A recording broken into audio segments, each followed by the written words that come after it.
कि स्त्रियां कर सकती हैं कि नहीं, बच्चे कर सकते हैं कि नहीं, किन परिस्थितियों में करें, किन में ना करें, तो ऐसा कोई कुछ भी नहीं है, शंका, कोई डाउट की बात नहीं है कि, और दूसरा जैसे मैंने बताया, इसके कोई विपरीत परिणाम नहीं होते हैं, एक भी विपरीत परिणाम नहीं। जो मिलेगा फायदा मिलेगा और नहीं तो कुछ नहीं मिलेगा। आपने किया और असमय किया तो करना और नहीं करना एक जैसा हो गया, तो नुकसान कुछ नहीं। नुकसान यही है कि उस समय का फायदा नहीं मिला, ये नुकसान है हमारा। वैसे कोई नुकसान नहीं है। तो इसलिए सरल, बिना किसी डर के इस विधि को हम कर सकते हैं। किसी भी दिन शुरू कर सकते हैं, कोई मुहूर्त देखने की जरूरत नहीं है, कोई विशिष्ट दिन देखने की जरूरत नहीं है। जब भी शुरू करते हैं शाम से शुरुआत करते हैं, क्योंकि पहला मंत्र अग्नय स्वाहा है, तो शाम को पहला मंत्र होता है। अब शाम से शुरू करते हैं तो अग्नय स्वाहा से शुरू करते हैं, तो इसलिए शुरुआत जब भी करते हैं शाम से, फिर सवेरे शाम करें। हमको जैसे महीने में 60 बार करना है, अगर हम 45 बार कर सकते हैं कोई हर्ज नहीं है, हम 30 बार कर सकते हैं तो भी कोई हर्ज नहीं है। परसों मेरे पास एक दंपत्ति आए, हॉस्पिटल में काम करते हैं, सवेरे भी नहीं होते हैं घर पे, शाम को भी नहीं होते हैं। मैंने उनको कहा रविवार करो, जो कर सकते हो वो तो करो, जो संभव है, जो आपके पास जो समय दिया है उसमें करो। हाँ, और अग्निहोत्र बड़ी एक मैं बता दूं एक ऐप भी है जिसमें आप सूर्योदय और सूर्यास्त का, आपके शहर का जो समय है वो भी आ जाता है। वो ऐप अगर हम डाउनलोड कर लें तो हमें वो खुद ही उस समय पे उठा देता है कि वो टाइम हो गया है आप, क्योंकि इतना फायदा तो टेक्नोलॉजी का ले ही सकते हैं। तो हर जगह का अलग अलग वहाँ के अक्षांश रेखांश के अनुसार समय होता है, तो वो समय अपने जगह का जानना जरूरी है। उस समय पर आप अपना कर सकते हैं उसको।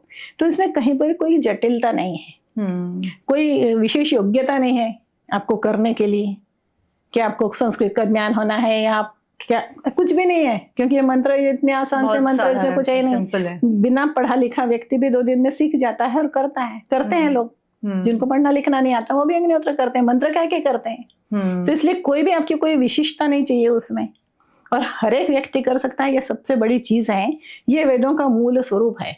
वेदों में जो कुछ भी ज्ञान है वो मनुष्य के लिए है, और इसलिए हम उनको साहब कहते हैं, पोद्दार साहब के लिए केवल साहब शब्द का इस्तेमाल करते हैं। तो उन्होंने अपना सारा जो लिखा है उसमें सारा संबोधन मनुष्य को किया है। ये जो कृति है ये मनुष्य के लिए है, और सारे मनुष्य एक हैं। ये तो सारे हमारे किए हुए विभाजन है, जो जाति के हैं, देशों के हैं, भाषाओं के हैं, ये तो हमने किए हुए विभाजन है, उसने कोई विभाजन नहीं किया है, मनुष्य है। तो मनुष्य का धर्म क्या होना चाहिए? जैसे कि हम सब इतनी, जिसे हम धर्म कहें या हमारे जीवन जीने का तरीका कहें, हम इतने बढ़ चुके हैं, पर हर मनुष्य का एक धर्म क्या होना चाहिए, कैसा जीवन जीने का तरीका होना चाहिए? हाँ, वही वेदों में बताया है। उसको यज्ञ, दान, तप, कर्म, स्वाध्याय, इन 5 शब्दों में बांटा है। उसमें यज्ञ में पहले अग्निहोत्र आ जाता है, दूसरा दान है जो उसने नियमित करना चाहिए, और फिर तप, कर्म, स्वाध्याय यानी अध्यात्म की ओर की प्रगति है। ये अनुशासन है। धर्म क्या है? धर्म अनुशासन है, एक अनुशासित जीवन जीना। तो जब ये तप, कर्म, स्वाध्याय है तो आत्मानुशासन आ जाता है, और यज्ञ और दान ईश्वर ने दिया हुआ अनुशासन है जिसका हमें पालन करना है, और तप, कर्म, स्वाध्याय हमने जो खुद पे लादा हुआ अनुशासन है वो आत्मानुशासन आ जाता है। तो अनुशासनात्मक जीवन जीना धर्म है। धर्म कहीं किन्हीं देवी देवताओं से जुड़ा हुआ नहीं है, किन्हीं ग्रंथों से जुड़ा हुआ नहीं है, वो तो सामाजिक तौर तरीके हैं, मुझे लगता है, जिसमें बढ़ गए हैं। बाकी देखिए कि मनुष्य आज से 1000 साल पहले भी ऐसा ही था जैसा आज है। जो अच्छाइयाँ आज हैं तब भी थी, जो बुराइयां हैं 5000 साल पहले का हम महाभारत देखते हैं, जितने तरह के मनुष्य हो सकते हैं सब उस एक कहानी में है। महाभारत की जितने प्रकार के मनुष्य हो सकते हैं, तो 5000 साल पहले भी ईर्ष्या थी, द्वेष था, नीचे गिराना, ये सब था, और अच्छाइयाँ भी, ईश्वर के जो अवतारित जीवन थे उसमें भी आए बहुत ज्यादा। तो इसलिए मनुष्य तो जैसा 5000 साल पहले था वही आज है, और आगे भी 5000 साल बाद ऐसा ही रहेगा। उस 5000 साल पहले के, आज के और आगे के 5000 साल के बाद के मनुष्य के लिए जो होना चाहिए, जो एक अनुशासन होना चाहिए, वो वेदों ने बताया है। वो समय से बंधा हुआ नहीं है, और इसीलिए वेदों में जो जिन देवताओं को पूजा गया वो पूरा प्रकृति ही है, उसका जिक्र जो है पूरी प्रकृति है। तो इसलिए ये जो है कि व्यक्ति पूजा को महत्व नहीं दिया है वेदों में कहीं पर भी। व्यक्ति पूजा नहीं है, अनुशासन है। और अगर अनुशासन है तो अनुशासन सब दुनिया भर के मनुष्यों के लिए सब एक जैसे ही हैं, तो उसके लिए अनुशासन एक जैसा होगा ना, अलग अलग कैसे हो सकता है? अलग अलग नहीं हो सकता। खुद को संवारना, धर्म क्या है? खुद को संवारना है, वो धर्म है। आप ऐसे अभिवादन करते हैं कि आप ऐसे करते हैं कि और किसी ऐसे करते हैं, ये कोई धर्म की चीजें थोड़ी है। ये तो प्रांत से आई, समय से आई, परिस्थितियों से आई। बहुत सारा हमारा रहन सहन सब कुछ परिस्थितियों से जुड़ा हुआ रहा। ये सब चीजें धर्म नहीं है। जिनको आज धर्म समझा जा रहा है वो धर्म नहीं है। धर्म तो अनुशासन है, जो सबके लिए, पूरे विश्व में सभी मनुष्यों के लिए एक ही है। इसीलिए अग्निहोत्र प्रत्येक के लिए है और हर एज ग्रुप के लिए है, हर एक के लिए है। कहीं कोई उसमें है ही नहीं है कि कोई नहीं कर सकता, ऐसा कोई नहीं है। हमारे परिचय में एक व्यक्ति है, पूरे मतलब दृष्टिहीन है, अग्निहोत्र करते हैं। एक व्यक्ति है, उनके हाथ नहीं है दोनों, फॉरेनर है, रोलैंड नाम है, वो पैर से करते हैं। अब कोई लोग बोलते हैं पैर से, पैर से क्या, उसके पास पैर ही हाथ है उसके ना।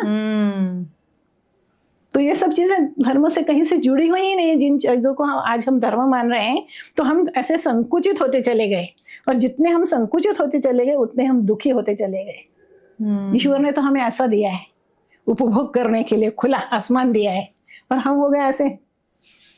तो निश्चित ही बहुत सारी समस्याएं तो हमारे सामने ऐसे ही खड़ी होना है। तो इसलिए साहब ने जितना भी अपना लेखन किया है वो मनुष्य के लिए किया है। कोई जाति नहीं है, धर्म नहीं है, देश नहीं है, भाषा नहीं है, ये सब ये अपनी जगह इन चीजों का अस्तित्व है, वो है, पर ये धर्म नहीं है कहीं पर भी। धर्म तो वो है जिससे आप प्रगति करो। आप जो स्थिति में आज हो उससे आप उन्नत होते हो, जिससे आप उन्नत हो वो धर्म है। और आज धर्म में क्या है, रूढ़ी परंपराओं में फंस के आदमी उन्नत होने के बजाय पीछे जाने वाला काम होता है। तो इसलिए उन्होंने अग्निहोत्र की जब शुरुआत की तो उनका एक लेखन है, गायन है, ओ मनुष्य जाग जाग रे मनुष्य जाग जाग, धर्म द्वारा अपनी तो दुनिया कर ले बाग बाग। पर यहाँ धर्म मानव धर्म है।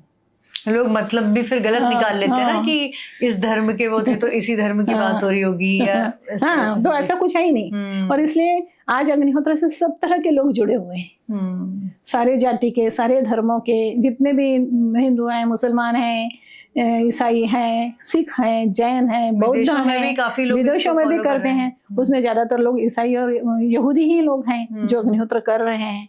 तो सब धर्मों के लोग करते हैं। आज सब भाषाओं के लोग अग्निहोत्र करते हैं।